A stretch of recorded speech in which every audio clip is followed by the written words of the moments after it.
Last year, the Minnesota legislature passed a law that placed restrictions on deepfake technology, AI generated videos purporting to be real people.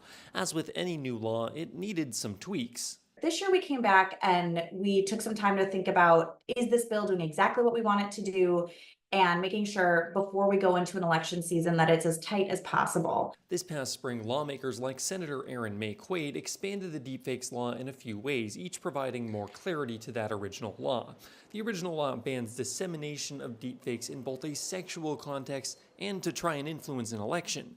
Changes to the law centered mainly around the latter. We wanted to clarify that it's meant to influence an election. So the creation and dissemination of a deepfake itself is not the crime. It's meant to influence an election. And there's also a higher threshold of intent. The state also changed the timeline for the election provisions. Originally, within 90 days of an election, the law became more specific with its timeline. The timeline under which it is illegal to disseminate a deepfake to influence an election, injure a candidate.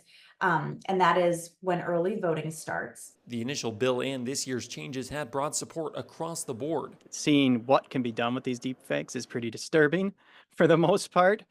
So there was pretty broad bipartisan support. Representative Nolan West was a proponent of both bills.